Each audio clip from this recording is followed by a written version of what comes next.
नेपाल का दावा झूठा। 1816 से भारत का हिस्सा रहा है काला पानी। ओली के बयान पर सीएम त्रिवेंद्र की दो टूक।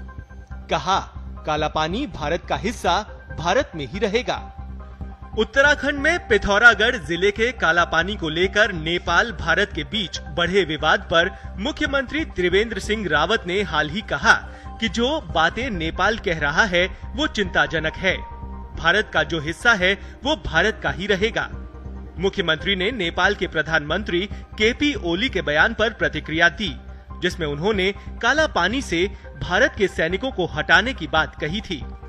नेपाल के प्रधानमंत्री का आरोप है कि उत्तराखंड के पिथौरागढ़ जिले में स्थित काला पानी पर भारत ने अतिक्रमण किया है। केंद्र सरकार के हाल ही में जारी देश के नए मानचित्र में काला पानी को भारत का हिस्सा दर्शाया गया है। वहीं नक्शे को तैयार करने वाले सर्वे ऑफ इंडिया के अधिकारियों का कहना है कि नक्शे में जम्मू कश्मीर के अलावा कहीं भी कोई बदलाव नहीं किया गया है। काला पानी क्षेत्र की जो वास्तविक स्थिति पुराने नक्शे में दर्शाई जाती थी, वही 2019 में गृह मंत्रालय द्वारा जारी नक्शे में दिखाई गई है। सर्वे ऑफ इंडिया के अधिकारियों का कहना है कि दोनों देशों के बीच कुछ स्थानों पर सीमा विवाद को सुलझाने के लिए नेपाल भारत सीमावर्ती वर्किंग ग्रुप और दोनों देशों के सर्वेक्षण अधिकारियों की समिति SOC की बैठकें समय समय पर होती रहती हैं। लेकिन नेपाल ने इन बैठकों में अब तक कभी भी ये मसला नहीं उठाया। आखिर कौन सी जगह है काला पानी और किस देश का इस पर है हक, आइए आपको बताते हैं। दरअसल काला पानी क्षेत्र 1816 में अंग्रेजों और गोरखाओं की संधि में भारतीय क्षेत्र रहा है। काला पानी भारत और नेपाल की सीमा है। काला पानी होकर ही चीन सीमा लिपू लेक को मार्ग जाता है। काला पानी काली नदी का उद्गम क्षेत्र है।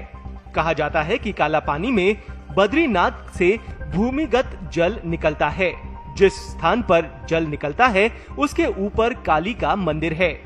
इसी को काली गंगा और नेपाल में महाकाली कहा जाता है। यही भारत नेपाल सीमा है। वर्ष 2009 से नेपाल की कम्युनिस्ट पार्टी एमाले ने काला पानी विवाद को जन्म दिया। इस पार्टी के कार्यकर्ताओं ने काला पानी हारमो हो यानी काला पानी हमारा है के नारे लगाने शुरू कर दिए। नेपाल के छांगरू गांव से आगे काला पानी के लिए कोई मार्ग नहीं है।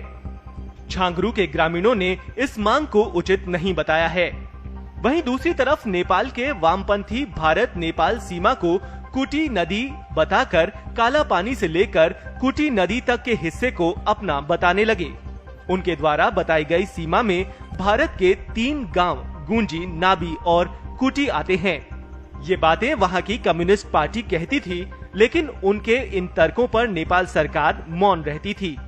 वहीं दूसरी तरफ काली नदी के पार नेपाली क्षेत्र के कव्वा में भारत के गुंजी और गब्यांग के ग्रामीणों की भूमि है, जहां पूर्व में ग्रामीण माइग्रेशन में जाते थे। इस जमीन के भारत के ग्रामीणों के लाल पट्टे हैं। अब ग्रामीणों ने भूमि नेपालियों को बेच दी है और कुछ भूमि बटाई गई है। इस बीच भारत सरकार द्वारा नया नक्शा जारी करने के बाद नेपाल में सुर बदले हैं। काला पानी विवाद को उठाया जा रहा है। कटी यांगती को सीमा बताकर काला पानी लिपू लेक को अपना बताने का बेबुनियाद प्रयास किया जा रहा है।